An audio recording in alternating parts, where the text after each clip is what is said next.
guys, it's Nikki and welcome to my channel. In today's video, I'm going to share 5 tips that you need to know on your next Disney cruise. Let's get started. I have been on the Disney Wish 2 times this year and I have been on 3 Disney cruises my entire life, and going on the Disney Wish twice this year, I really feel like I can understand all the ins and outs of the ship. However, my 5 tips today can be used across all of the ships, and I would even say a little bit of Disney World as well, but we're going to be focusing on Disney Cruise Line, and they can probably be used for other cruise lines as well. Are cruising on Celebrity later this year, which I'm really excited about because we've never been on anything besides Disney Cruise Line before. Make sure you subscribe to the channel so you don't miss those vlogs, and while you're at it, give this video a big thumbs up. So for all of our friends that are wanting to travel on Disney Cruise Line or have something booked, that they can find this video in their YouTube algorithm world, and that will help them have the most magical trip. But let's get into my 5 tips that you need to know when you're cruising on Disney Cruise Line. Tip number 1, and I have to give a shout out to Jen LaForge, and I'll leave her channel linked down below, but when packing for a cruise, I did not know where to start, and my Disney Cruise Line playlist is going to be linked under the like button below, and in that playlist you are going to find my pack with me videos, as well as a what I used and what I didn't video, lots of different things to make sure that you're packing the correct things. But one thing I didn't really know what to pack was the type of clothes that I should bring, and Jen LaForge said, think of it as an adult summer camp, and I was sold on that, so I have to share that number 1 tip with you. When packing for a cruise, think of it as an adult summer camp where you don't need like super fancy clothes. Some cruise lines do have formal nights. Ours was just a 4-day 3-night cruise, so it did not.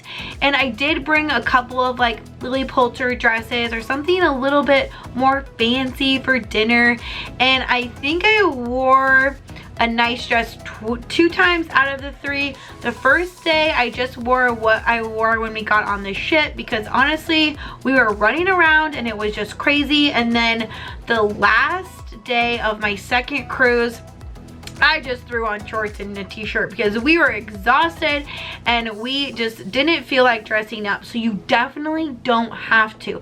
A lot of people do like to dress up in fun like Bounty outfits as characters, or they'll dress up like a 20s if they're going to 1923 that night. So people do. However, overall, think of it as an adult summer camp. You don't need super fancy clothes. Give yourself a swimsuit, like some nice solid pieces that you can transition and wear it with different items. You'll be set.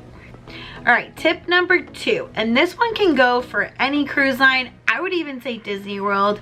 Make sure you budget for extra items that you're going to be purchasing on board, and this just isn't merchandise. That's number 3. We'll get to that in a moment. But all of the alcoholic beverages on Disney Cruise Line, you have to pay for. They don't have drink packages like other cruise lines do.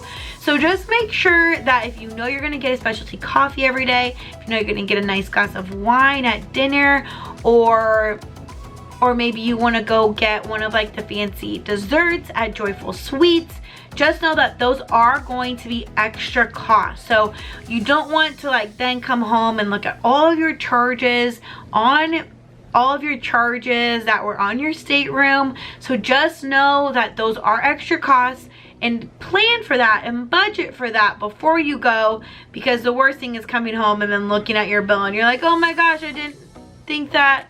Oh my gosh, I thought all of these were included when they weren't. So just know Disney Cruise Line does not have a drink package. So every time you want like a fun smoothie or a fun beverage, those are going to be extra costs. So just make sure you budget depending on your preferences of how much you're going to want of extra items. Now tip number 3. So tip number 3 is all about merchandise, and you all know I love a good merch haul. Like, I love good merch. And my biggest tip for you on the Disney Cruise Line is to make sure you purchase your merch either on day 1 or day 2. I would highly recommend doing it day 1 because they are not going to restock. It's a cruise ship. it's in the middle of the ocean, they don't really have any options to restock. So if there's one item that you've seen online and you just have to have it, it's a need, not a want, it's a need, go and get that on day one. So you won't be able to shop immediately. You can only shop when you're at sea. So if you have an at sea day, or once they leave the port, then those shops can open, be able to make your purchases in the Navigator app. And normally there's signs like outside of the shops that'll tell you the hours of that day. Make sure you know that and you're lined up right when that shop opens. Merchandise does go quickly, and if you are dead set on wanting an item, you don't want it to sell out. So highly recommend shopping for your merchandise on day one. If you have to push it to day two, totally fine, but just know some things might be. Tip number 4, make sure you utilize Disney transportation because it's great. It is an extra cost, but any transportation you use is going to be an extra cost. And I understand this might determine how many family members you have as well, because then it can get a little costly. But just make sure you do your math, crunch your numbers, and see which one is cheapest and honestly just easiest. We did Disney transportation during our second cruise and it was great. We actually had a couple of days before at Disney World, so we took the cruise line transportation from Pop Century over to the port, and it was such an easy experience. We would have also taken the Disney transportation from the port over to the airport to fly home. We did go and visit my grandparents after our cruise in May, so we just got picked up from the port. But if we weren't going to do that, we would have definitely used it to and from the airport. You can do that as well. The only thing I want to mention with that, if you're doing it to and from the airport, totally fine, but please arrive the day before your cruise. The last thing that I would want to happen is your flight gets delayed and you miss the cruise. So you can fly in the day before. You can even take like that late flight so you don't have to miss that whole day of work at the Hilton at the airport, and then you can just take your Disney Cruise Line transportation from the airport over to the port, and then they'll also bring you back. But I cannot recommend using the Disney transportation enough. It is such a great experience the times that we have used it. Finally, tip number 5, make sure you decorate your door and do the fish exchange. I'm not sure what the fish exchange is. I'll leave that video under the like button as well, because it is so much fun. It's fun to interact with other guests on board. You can get some super cool gifts as well as the gifts you are giving as well. One of my love languages is gift giving, and so if I can find someone to give a gift to besides my husband or my family members or my friends, I am down for it, especially like a fun like Disney cruise theme lined gift. Always down for that, but I cannot recommend doing that enough. It is just such a fun experience, especially for kiddos, but we did the adult group and it was great. And if it's like your first Disney cruise, it's just fun to then meet people and being able to experience like those just like fun little interactions together. You'll have their fish like hanger where they can put their gifts in there.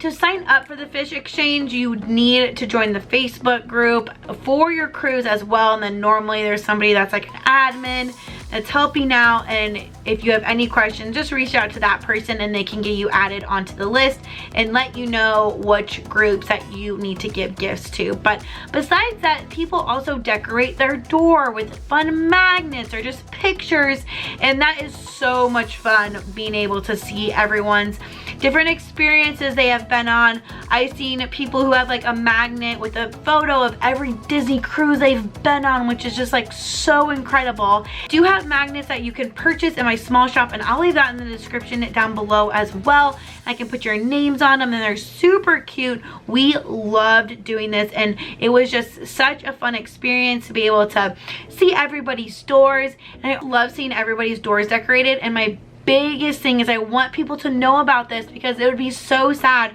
when you get to your cruise and you notice everybody's door is decorated except yours, and that would just be like so sad. Magnets don't have to be crazy, they can just be like pictures too, anything just to like bring some like fun little life to your door. It's such a fun thing to participate in, so make sure you do that and participate in the fish exchange. These are my 5 tips that you need to know for your next Disney cruise.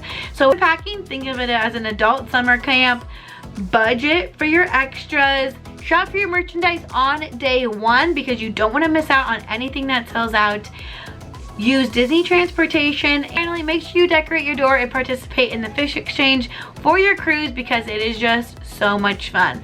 Also, I do want to add, if you are able to, which everyone has access to someone most likely, book with a travel agent. They are free. You can get no obligation quotes. I'll leave my form in the description down below if you have any questions or need help booking any Disney vacation travel. But booking a Disney trip and Disney Cruise Line, especially if you've never been on one before, or Disney World, Disneyland, Universal even, Adventures by Disney, all of the things can be very confusing and frustrating, and you don't want that for your vacation. So if you ever need help booking a vacation, just fill out the form below and I'd be happy to assist you with that. Alright you guys, that's gonna be it for today's video. Thank you so much for watching, and I really hope that this video and all of my Disney cruise videos are helpful for you in order to make your vacation so magical. Disney Cruise Line is expensive and it's worth it, but I also want to make sure that you're prepared and set and you know that you're going to have a great time. So if you have any questions, always leave those in the comments down below. Give this video a big thumbs up. Make sure you subscribe to the channel so you never miss a video, and I hope you guys have a magical rest of the day, and I will see you real soon. Bye.